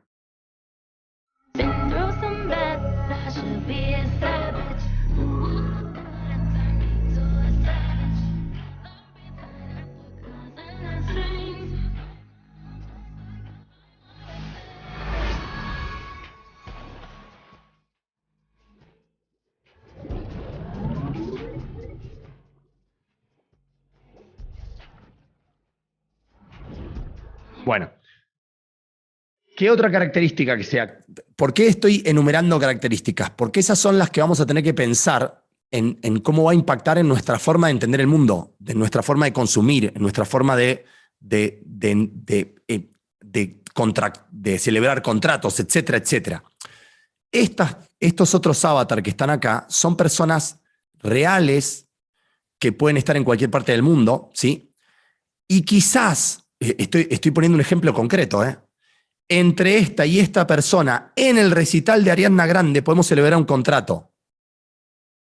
Entienden que suena disparatado esto, pero uno no va al recital he ido a varios recitales, dejé de compartir pantalla, vos no celebrás un contrato en un recital, en principio, salvo cuando vas a comprar coca, ahí está ok, pero cuando estás escuchando, tu objetivo no es celebrar contratos.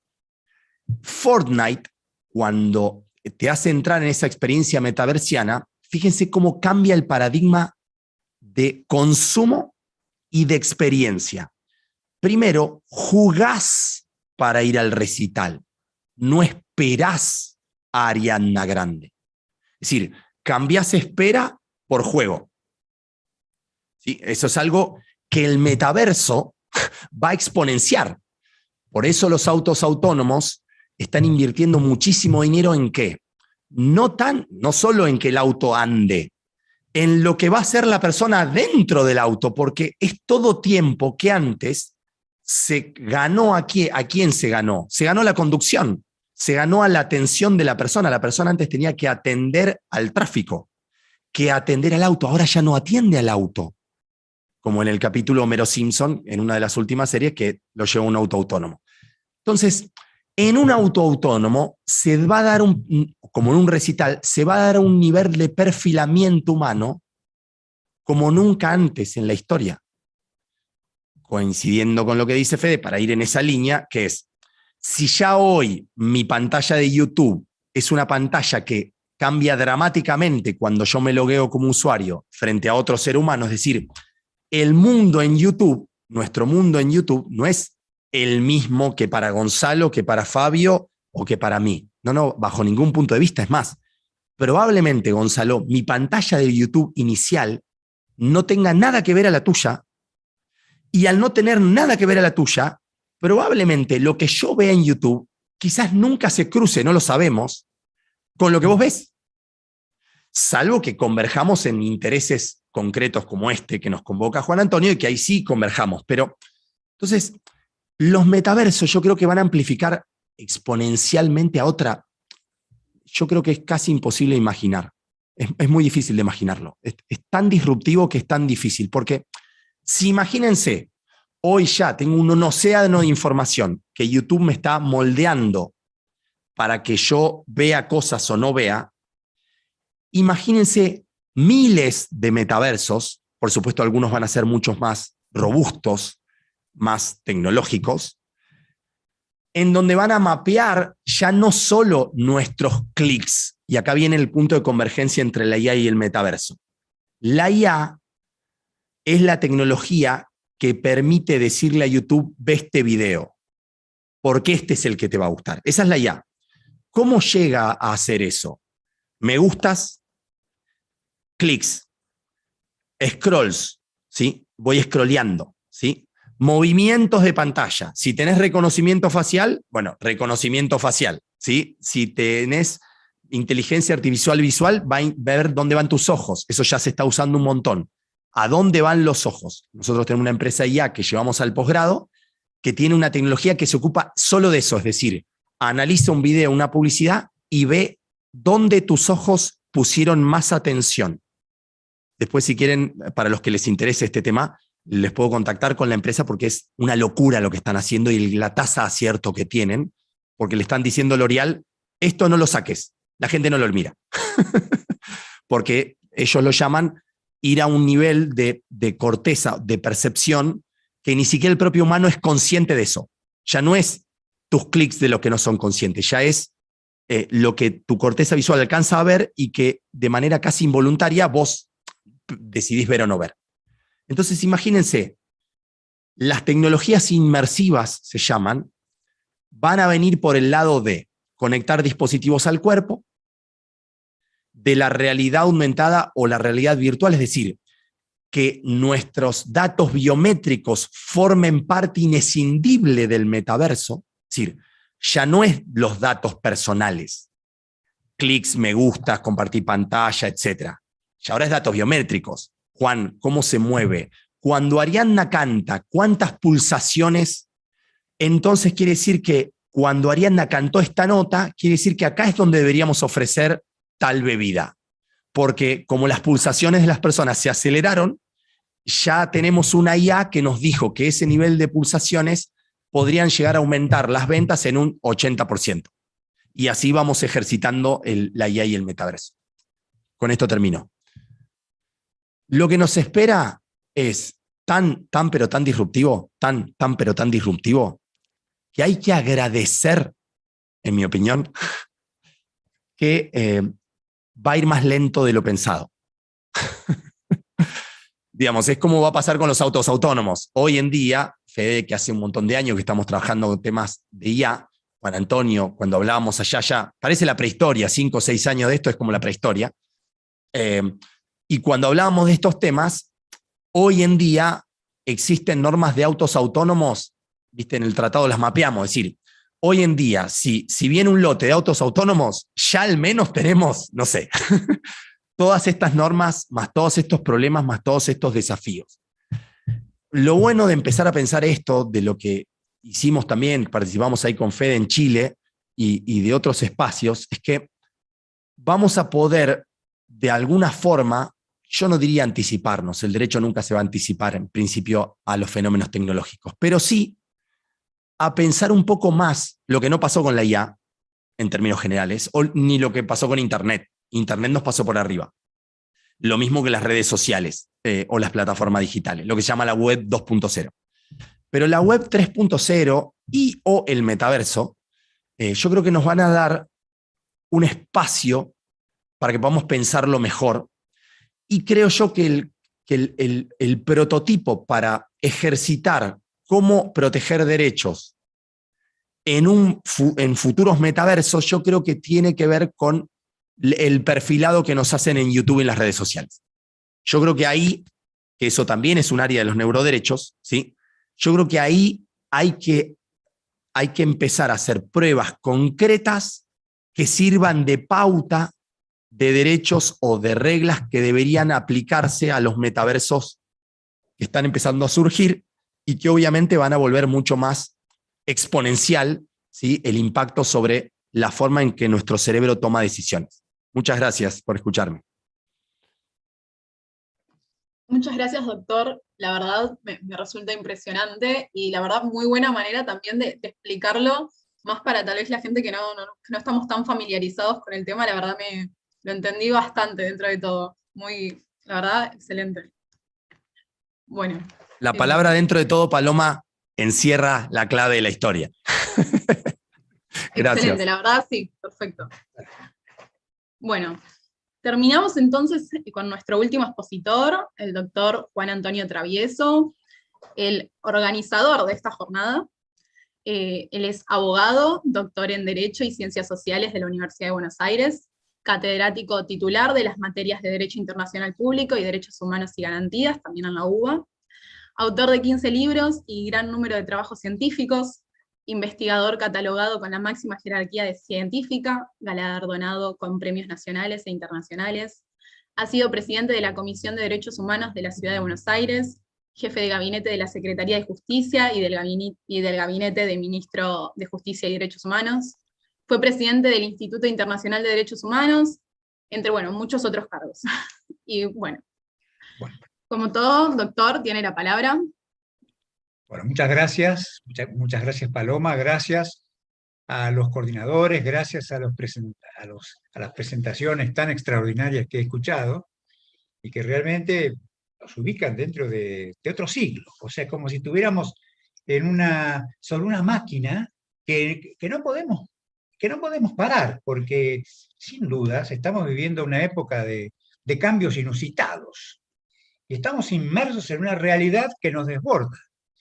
Y la realidad esa que nos desborda, digamos, es una realidad mundial, en donde no solamente está el metaverso, y a veces el metaverso incluso puede ser una buena excusa para salir de los dos grandes problemas que está viviendo nuestra sociedad, que es el COVID, o los tres grandes problemas: el COVID por un lado, la guerra que en este momento se está desarrollando, y el cambio climático.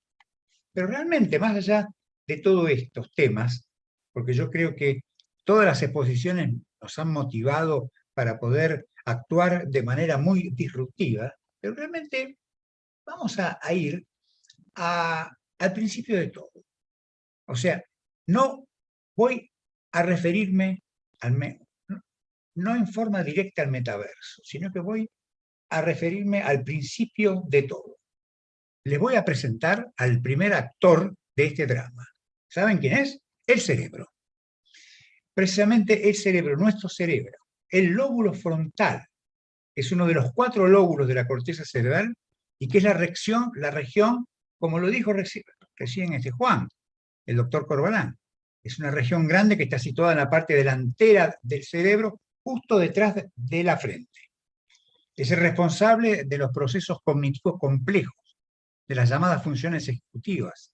Son operaciones mentales que permiten el control conductual, es decir, posibilitan que podamos elegir, planificar, tomar decisiones voluntarias y conscientes. Entonces, para descifrar todos estos enigmas, les aseguro que completé muchas investigaciones en una reunión con mi médico, en la que hablamos de todo menos de enfermedades, y me aclaró, para sintetizar, que todo se inicia en la parte izquierda del cerebro. O sea, estamos hablando del cerebro, no estamos hablando de metaverso. Luego del cerebro, en un segundo escalón, es necesario explorar otras consideraciones. Yo siempre me refiero al arte. voy a recurrir, ¿saben en qué? Para utilizar una imagen muy de metaverso, que es el Bosco, Jerome Bosch, y su pintura. Les sugiero que vean un cuadro que se llama La extracción de la piedra de la locura, una obra del año 1400. Y esta obra tiene un gran mensaje.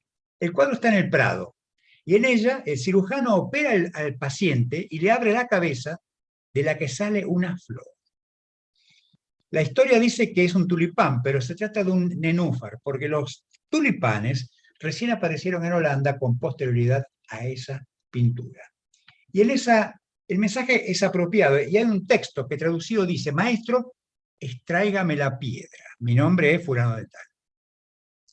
Según otra traducción y otra introducción e interpretación, dice que este texto se refiere a la necedad, a los tontos, y a una alusión más a la castración de la lujuria, mientras la imagen, fíjense, un metaverso total, se completa con un monje alcohólico y la mujer del paciente con un libro sobre su cabeza que alude a la falsa ciencia, una imagen que vale más de 1000 palabras. ¿Cuál es el tercer escalón para construir el neuroderecho? En general, por eso que yo creo que es clave, hay que tratar el tema de la relación entre las tres disciplinas. Esto es la ética, la tecnología y el derecho, como vectores de esta sociedad. Entonces, acá yo siempre utilizo la famosa tema, y que acá se ve muy claramente, la de la escalera medieval trepada con zapatos de buzo, la figura del derecho.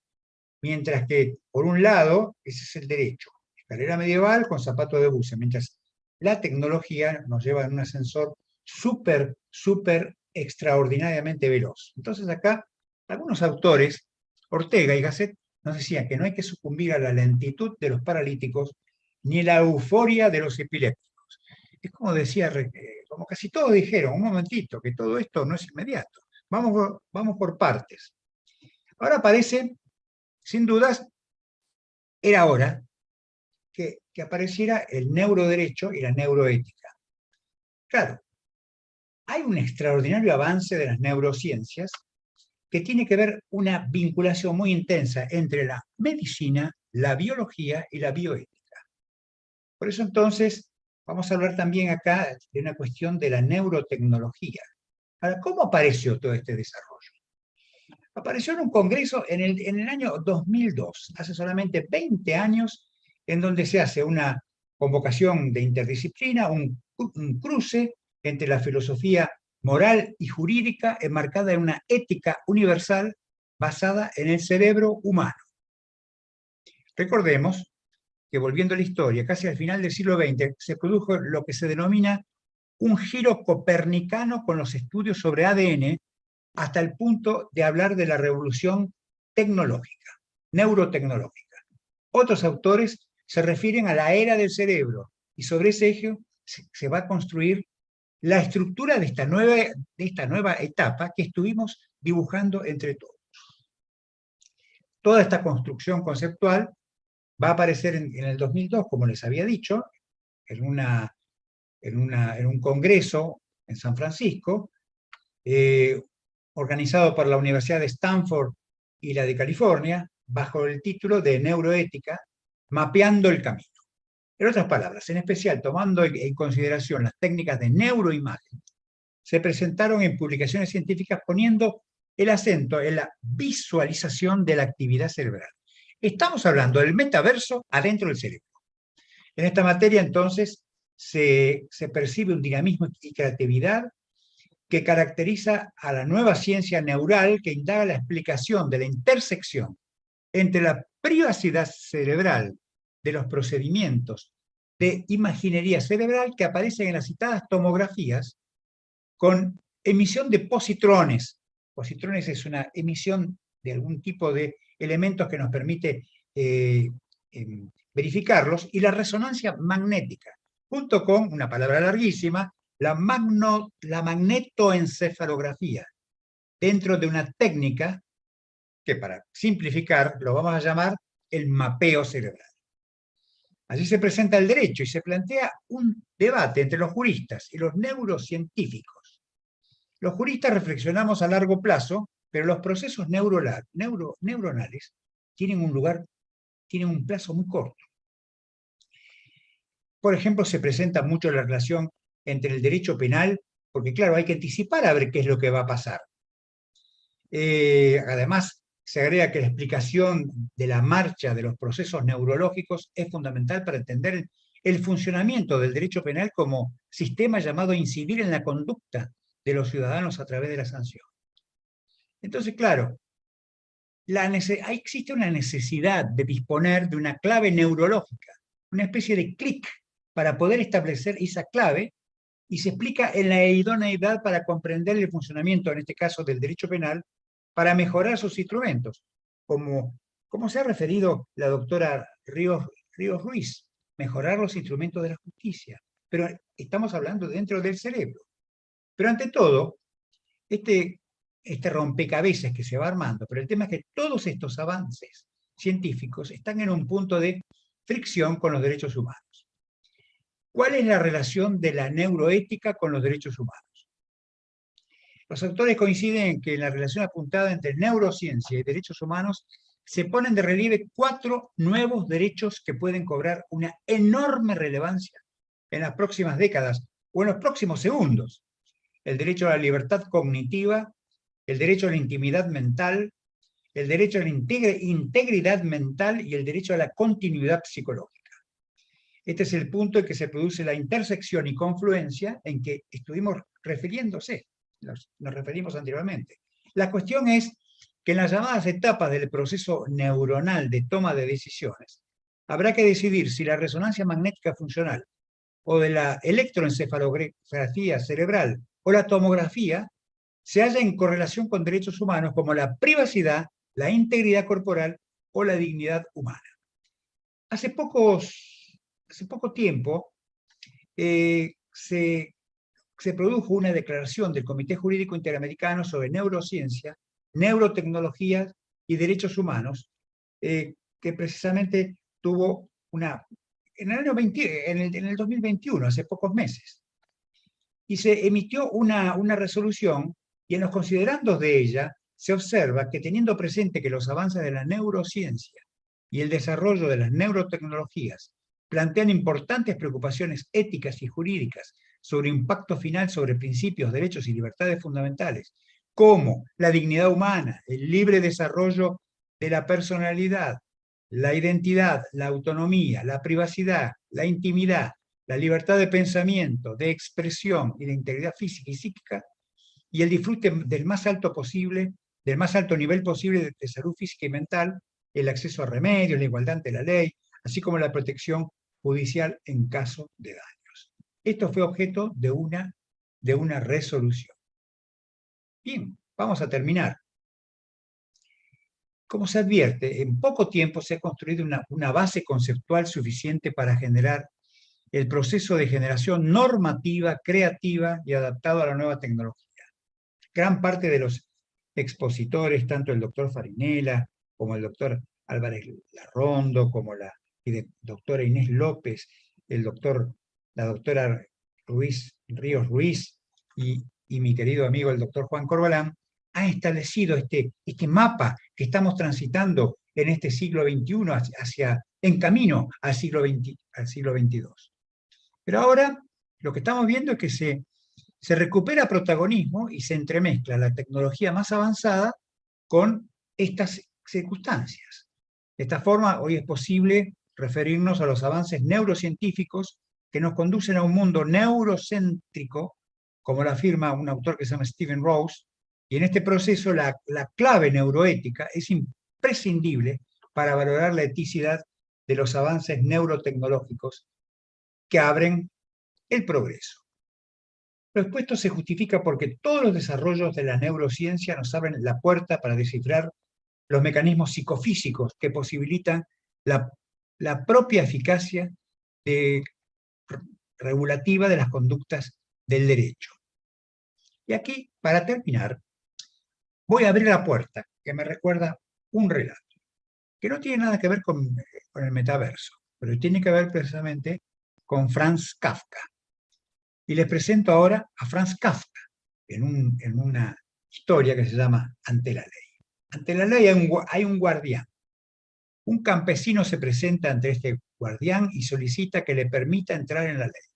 Pero el guardián contesta que por ahora no puede dejarlo entrar. El hombre reflexiona y pregunta si más tarde lo dejarán entrar. Esto es un metaverso total. Tal vez, le dice el centinela, pero no por ahora.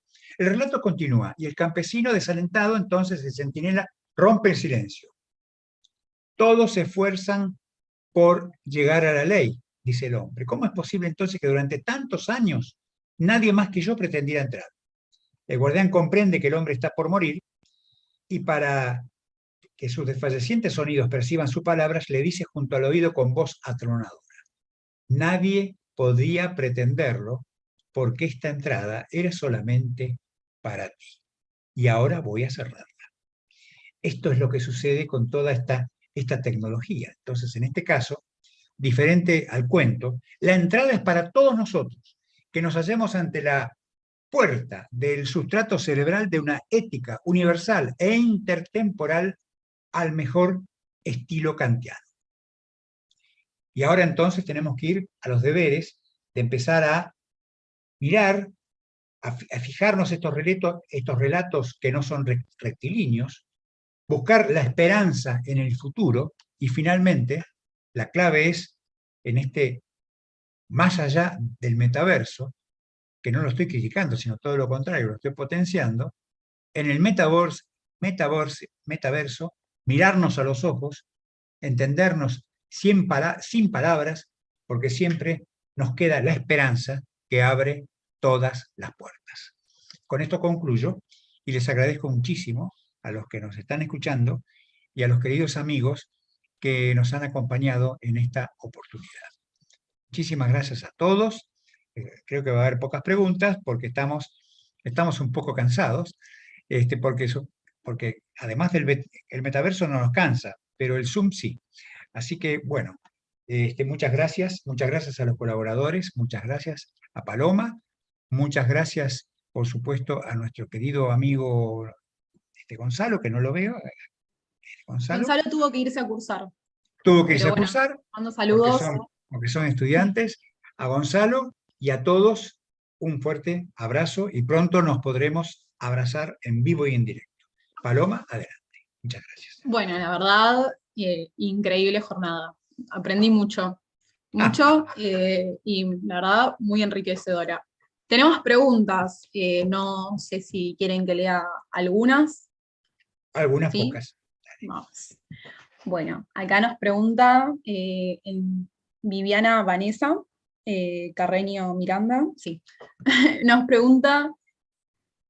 Se pregunta si en un futuro no muy lejano se podría crear una minoría con propiedades que les permitiera considerarse superiores. Oh, qué pregunta, Dios. Bueno, eso es, bueno, no sé quién la quiere contestar. Fabio, contesta eso. El tema de minoría separamos. No, me parece que soy el menos apto de todos los temas que se han hablado. Juan o Federico están mucho más capacitados, así que de todas formas las desigualdades, como comentó Federico, las desigualdades reales en el mundo real se van a trasladar inevitablemente al metaverso, por lo tanto sí, claro. Pero es una respuesta muy simple. Vamos a ver entonces a nuestro amigo Álvarez Larrondo, a ver qué puede decir sobre esto, que nos va a decir algo disruptivo seguramente. El doctor Larrondo también me disculpó que se tuvo que ir a dar clases. Bueno, muy bien, entonces voy a decir algo yo. Sin dudas, todos estos temas van a crear desigualdades. O sea, yo creo que sí que van a crear desigualdades. Son las desigualdades que existen con los que tienen acceso y los que no tienen acceso. No estoy hablando del metaverso, de la Internet. Tengan en cuenta que la Internet solamente tiene acceso la mitad de la población mundial. De los celulares, estos celulares, bueno, no todos en la población lo tienen. Y los que accedimos a las vacunas, solamente accedimos a las vacunas, de los 7.500 millones que somos, solamente a 3.000 millones. ¿A ustedes no les parece que eso es una desigualdad? Bueno, esa es la respuesta. Vamos a otra pregunta. Sí, acá Agustín Pirelli nos dice, buenas, una charla de lujo, tengo una conclusión y 2 preguntas. Flavio. Flavio decía que los recuerdos se categorizan. Miren qué acertado fue que Facebook ahora te reconoce un perfil que ya falleció al reconocer la muerte por los posts o comentarios de condolencias. Dice, y pregunta. Ángeles, creo que se quiso referir a la doctora Alma, o quien pueda, ¿qué considerás que debemos mejorar virtualmente? Hay muchos grises. Me deja pensando qué puede llegar a pasar en Japón. Los humanos son reemplazados por robots. ¿Qué le espera a la Argentina? Adelante, Alma. No, a Latinoamérica. Muchas gracias por la pregunta. Gracias, Paloma. Obviamente el robot jamás va a desplazar al ser humano. El robot lo programamos, lo hacemos los seres humanos y precisamente lo hacemos para que nos auxilie en el desarrollo de las actividades. El primer robot que tuvimos fue en China, Xiao Hou, algo así se llamaba, Xiao Hao, y ese robot precisamente asesoraba con lo que la inteligencia humana le había cargado, ¿no? Es cierto que en un momento dado pues, no tiene sentimientos del mismo ser humano, programa a los robots y eficientizan definitivamente las labores, ¿no? No nos extrañemos porque, pues, así como están estos robots que son completamente de la era de la robótica, pues también los seres humanos cuando pierde algún miembro, un brazo, una pierna, pues se les pone una prótesis que es eminentemente artificial, pues también el ser humano parece mitad hombre, mitad robot, ¿no?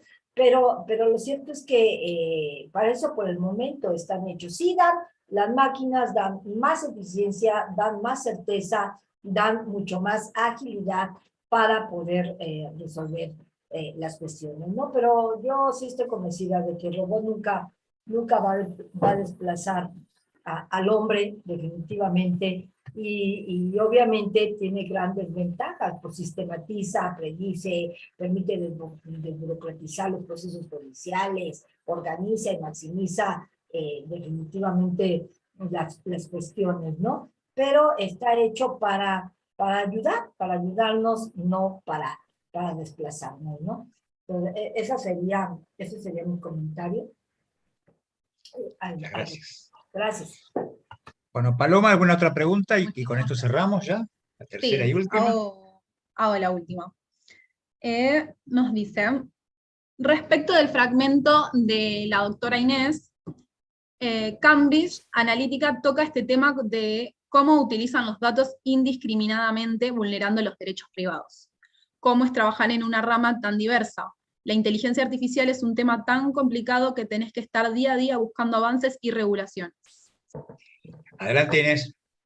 Muchísimas gracias. Interesante pregunta porque el reto de la regulación es un problema de derecho internacional, público, privado y también de regulación nacional.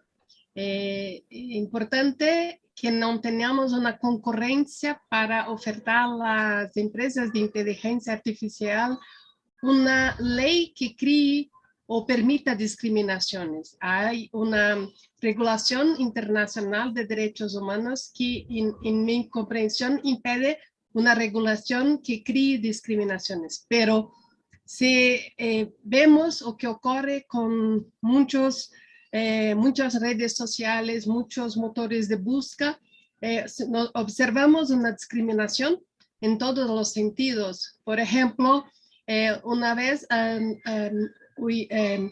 hecho una búsqueda de Google de mujer bonita y mujer fea para ver si había alguna discriminación. Y si ojar en el motor de búsqueda de Google, te va a aparecer los estereotipos de personas y las más bonitas son las personas con perfil europeo, por ejemplo. Las feas tienen otro perfil, entonces es muy peligroso. Y como ha hablado el profesor sobre lo metaverso y cómo se manipulan las informaciones de cada persona, los medios de comunicación no van a permitir que te conozcas más, mas va a quedar limitada a tu verso, a tu mundo, solamente buscando informaciones que crean un perfil que muchas veces no era un perfil real, mas un perfil algoritmo que se amplía la discriminación.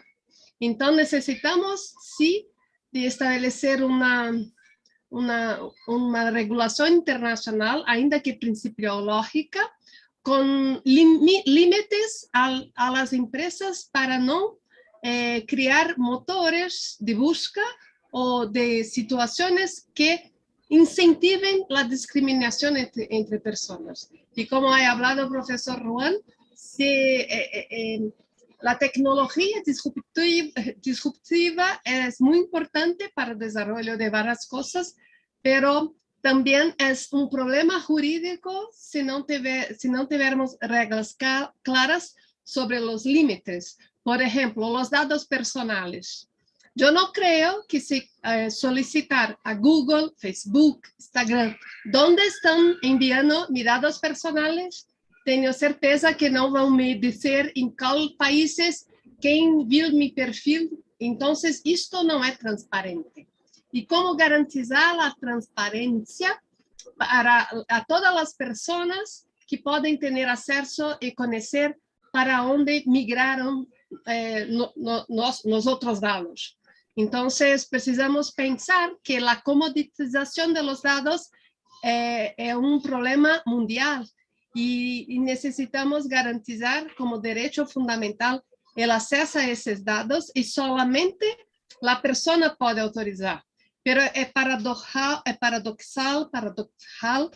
porque para utilizar un servicio gratuito en la internet necesita autorizar el compartilhamento de tus datos. ¿Cómo traer un equilibrio de esas relaciones de prestaciones de servicios en las redes sociales, en la internet? Se nosotros não podemos ter muitas opções, porque senão os serviços são muito caros.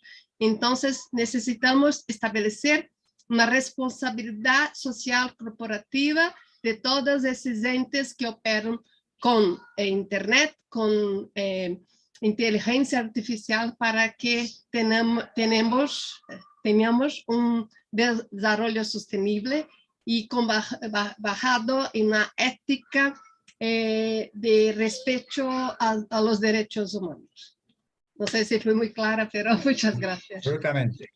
Bueno, con esta participación yo creo que previamente le voy a dar después la palabra a Paloma para que haga la despedida final.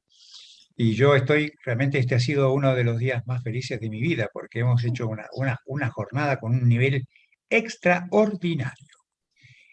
Así que yo me siento muy feliz. Y Paloma, entonces, por favor, hagamos la despedida de nuestros queridos amigos. Perfecto, muchas gracias, doctor. Bueno, por último, nada más agradecerles a todos, tanto por estar acá escuchando, participando, y por supuesto a los expositores, aunque algunos ya se tuvieron que ir, la verdad fue sumamente enriquecedor, y para mí, por ejemplo, que soy una alumna, la verdad me aprendí muchísimo, y la verdad me interesó, y cosas que todavía la verdad ni siquiera sabía que me podían interesar, así que la verdad les agradezco muchísimo a todos. Y vamos a estar dejando las redes sociales de nuevo, por las dudas, si algunos se quieren sumar, quieren escuchar otras charlas, por lo general hacemos jornadas bastante seguidos, así que bueno, más que eso, voy a dejar en el chat las redes sociales. Luego adiós entonces. Gracias. Hasta pronto.